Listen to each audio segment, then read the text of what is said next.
आपने tune in किया है रेडियो केजीएमयू गूंज 89.6 एफएम। मेरा नाम प्रतिमा है और आज हमारे स्टूडियो में आमंत्रित हैं हमारे डॉक्टर साहब डॉक्टर सूर्यकांत, जो कि विभागाध्यक्ष हैं केजीएमयू के रेस्पिरेटरी मेडिसिन विभाग अर्थात श्वास रोग विभाग में। सर नमस्कार, बहुत बहुत स्वागत है आपका। जी नमस्कार प्रतिमा जी। सर, जैसा कि आजकल जो मौसम चल रहा है, ऐसे में जी। बसंत ऋतु में सांस के रोगों की रोकथाम कैसे की जाए, इसका बचाव कैसे किया जाए, इसके बारे में कुछ बताइए हमें। देखिए प्रतिमा जी, पहले तो मैं बधाई देता हूँ इस केजीएमयू गूंज रेडियो कम्युनिटी रेडियो के कार्यक्रम की, जो बहुत ही एक लाभदायक सिद्ध होने वाला है समाज के लिए। जी। क्योंकि हम लोग मेडिकल कॉलेज हैं और स्वास्थ्य के विषय में लोगों को जागृत करेंगे। और ये जो जैसा आपने कहा कि हमारे देश में 6 ऋतुएं होती हैं और ये ऋतु चल रही है, यानी कि फरवरी के मौसम में 2022 में ये ऋतु चल रही है बसंत ऋतु। और अभी अभी 5 फरवरी को हम लोगों ने मनाई थी बसंत पंचमी। तो इस बसंत ऋतु में जो खास तौर पर सांस के रोगी हैं या जिनको सांस के रोगी कभी रहे हैं, उनकी थोड़ी सी तकलीफें बढ़ जाती हैं। इसमें से प्रमुख रोग हैं जैसे नाक और गले की एलर्जी, जिसको हम लोग एलर्जिक राइनाइटिस कहते हैं। इसमें आँख की एलर्जी, जिसको हम लोग एलर्जिक कंजंक्टिवाइटिस कहते हैं। इसमें अस्थमा के रोग, जिनको हम जानते हैं कि जिनको अस्थमा है उनकी तकलीफ बढ़ जाती है। कुछ बीड़ी सिगरेट पीने वाले रोगी, जिनको कि हम क्रॉनिक ऑब्स्ट्रक्टिव पल्मोनरी डिजीज़ कहते हैं अर्थात सीओपीडी कहते हैं, उनकी भी तकलीफ बढ़ जाती है। और ऐसे रोगी जिनको पहले कभी कोरोना हुआ है या टीबी हुई है या कोई और निमोनिया हुई है और जिसके कारण उनका फेफड़ा कमज़ोर हो गया है, उनकी भी तकलीफ इस मौसम में बढ़ने की संभावना है। तो ये सब रोगी ऐसे हैं जो इस वसंत ऋतु में इन सब की तकलीफ बढ़ जाती है। अच्छा सर, जैसे कि आपने बताया कि तकलीफें बढ़ जाती हैं, तो इनकी तकलीफों की ये जो बढ़ रही हैं ऐसे ऋतु में, तो इसकी रोकथाम कैसे की जाए, इसके बारे में कुछ बताएं हमारे। नहीं, उसके पहले प्रतिमा जी मैं ये बता दूं कि इस ऋतु में क्या खास बात है जी कि इस मौसम में सांस की तकलीफ बढ़ जाती है। अच्छा। फिर हम उपचार की बात करेंगे, बचाव की बात तो हम बाद में करेंगे। हाँ जी बिल्कुल।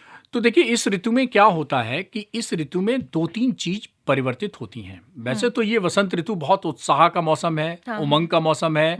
यहाँ पर रंग बिरंगे फूल खिले होते हैं और मौसम भी जो है बड़ा प्लेजेंट सा लगता है, बहुत खुशनुमा मौसम। लेकिन मौसम में वेरिएबिलिटी होती है। आप देखिए, तापमान में दिन में तापमान थोड़ा सा आपको लगता है धूप निकली हुई है, थोड़ा सा प्लेजेंट सा लगता है, लेकिन रात में सर्दी बढ़ जाती है। यानी जो टेम्परेचर का वेरिएशन है वो 24 घंटे में बहुत ज़्यादा होता है। सुबह के समय अर्ली मॉर्निंग में ठंड है, दिन में थोड़ा प्लेजेंट है और शाम को फिर ठंड होने लगती है। तो ऐसे समय में थोड़ी लापरवाही हो जाती है और हम लोग जो है निकलते समय कुछ ऐसे कपड़े पहन लेते हैं कि जो सोचते हैं धूप देख के पहन लिए, और फिर लौटते समय जब देर हो जाती है तो हमें सर्दी लगने लगती है। हमें समझ ही नहीं आता हम पहने क्या। जी। हाँ, कई बार कंफ्यूज हो जाता है, ज़्यादा पहन लो तो गर्मी लगती है, कम पहन लो तो सर्दी लगने लगती है शाम तक। सही बात है। तो अच्छा, एक तो ये हुआ टेम्परेचर का जो बदलाव रहता है सुबह शाम में, एक टेम्परेचर, तो ये बहुत बड़ा। अच्छा, हम क्या है, हम इसी वातावरण से सांस लेते हैं। तो हम जब इसी वातावरण से सांस लेते हैं तो कभी गर्म सांस हमारे फेफड़े में जा रही है, कभी थोड़ी ठंडी सांस जा रही है और कभी नमी वाली सांस जा रही है। तो ये वेरिएबिलिटी रहती है इस दौरान। दूसरा परिवर्तन क्या होता है, आपने देखा होगा कि मौसम बहुत खुशनुमा है, वातावरण बहुत अच्छा है, रंग बिरंगे फूल खिलते हैं। तो इस मौसम में बहुत सारे पेड़ पौधे और छोटे पौधे, फूल के पौधे ऐसे हैं जिसमें नए नए फूल खिलते हैं, और जब फूल खिलते हैं तो उसमें परागकण भी नए नए निकलते हैं।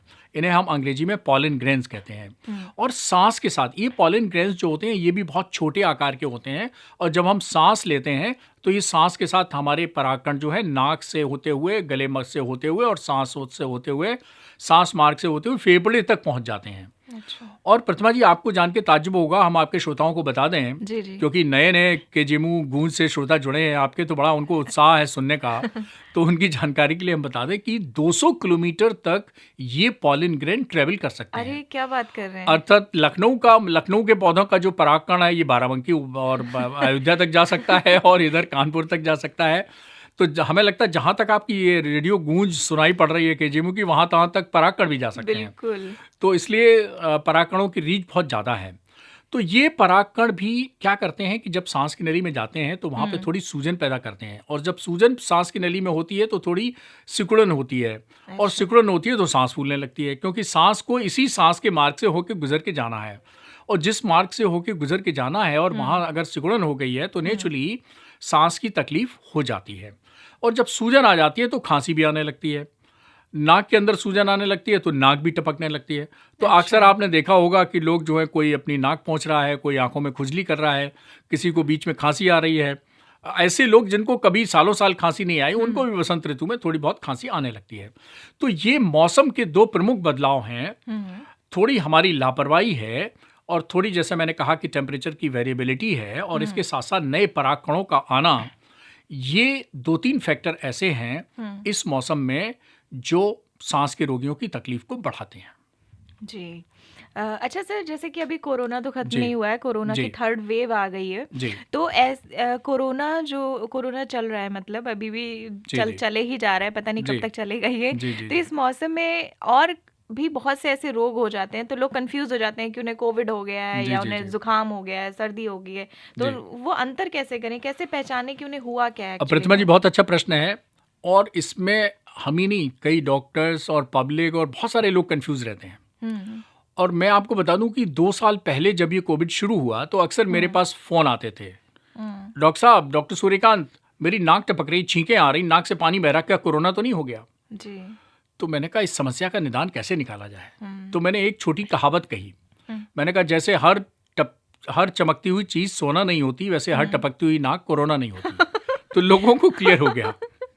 अच्छा। तो आप मेरा YouTube चैनल चेक करेंगी तो आप 2 साल पहले मेरी इस रिकॉर्डिंग को देखेंगी तो पाएंगी। तो ये मैंने उसमें भी कहा हुआ है। क्या नाम है सर चैनल का, हमारे श्रोता भी जान नहीं, कुछ नहीं, YouTube चैनल पे जाइए और डॉक्टर सूर्यकांत टाइप करिए, बस हो गया काम, अपने आप हमारा YouTube चैनल का दिखने लगेगा। उसको आप सब्सक्राइब भी कर सकते हैं और फॉलो भी कर सकते हैं। श्रोताओं से हम कहना चाहेंगे कि जाके जरूर एक बार देखें, आपको बहुत सिंपल है। डॉक्टर सूर्यकांत टाइप करिए सर्च पे YouTube में जाके और अपने आप हमारा चैनल खुल जाएगा। जी जी बिल्कुल बिल्कुल। तो बहुत सारी जानकारियां स्वास्थ्य संबंधी, कोरोना संबंधी उसमें मिल जाएंगी। उसमें ये वाला भी मिल जाएगा, जैसे हर चमकती चीज सोना नहीं होती, वैसे हर टपकती हुई नाक कोरोना नहीं होती।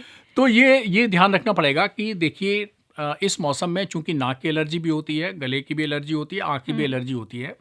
और कोरोना में भी खास तौर पर इस थर्ड वेव में को तो मैं अक्सर कहता हूँ कि थर्ड वेव वैसी है कि जैसे मेहमान आया, घंटी बजाई, ड्राइंग रूम में आया, चाय पी और उसके बाद नमस्ते करके चला गया। जी। तो इस बार क्या है कि अक्सर नाक और गले में रह जा रहा है कोरोना, फेफड़े में यूजली नहीं पहुंच पा रहा है। केवल कुछ लोगों में जिन्होंने टीका नहीं लगवाया है या जो बुजुर्ग हैं या बीमार हैं, बस इन 3 कैटेगरी को छोड़ के बाकी लोगों को छेड़छाड़ ज्यादा नहीं कर रहा है। अस्पताल में भर्ती होने की ज्यादा जरूरत नहीं पड़ रही है, आईसीयू में भर्ती होने की जरूरत नहीं पड़ रही है। और इसीलिए रिलेटिवली मोर्टेलिटी भी कम है इस वेव के दौरान। तो बहुत अच्छी बात है, लोगों ने खूब टीकाकरण करा लिया, इसलिए लोग बचे हुए हैं।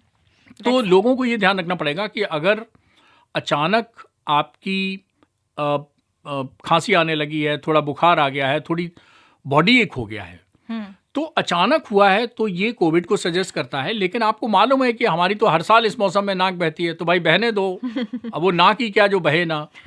और बचपन में तो हम सबकी बही है, कौन ऐसा है, भले ही डॉक्टर सूर्यकांत विभाग अध्यक्ष हो गए हों, लेकिन बचपन में तो उन्होंने भी अपनी शर्ट से नाक पोंछी है, तब रुमाल कहाँ मिलता था जेब में रखने के लिए।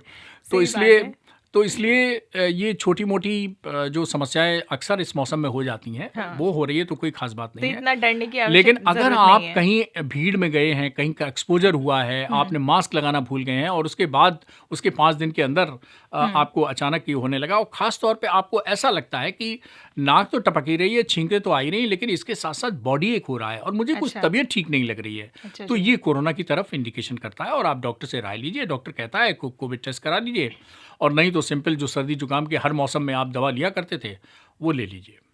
जी सर, ये विषय तो बहुत बड़ा है, इस पर विस्तार से हम चर्चा करेंगे हमारे अगले भाग में। तो श्रोताओं कहीं मत जाइएगा, आप सुन रहे हैं किंग जॉर्ज मेडिकल यूनिवर्सिटी का आपका अपना रेडियो चैनल KGMU गूंज। होगी आपसे अगली मुलाकात अगले भाग में, तब तक के लिए अपना ख्याल रखिएगा और सुनते रहिएगा KGMU गूंज 89.6 FM।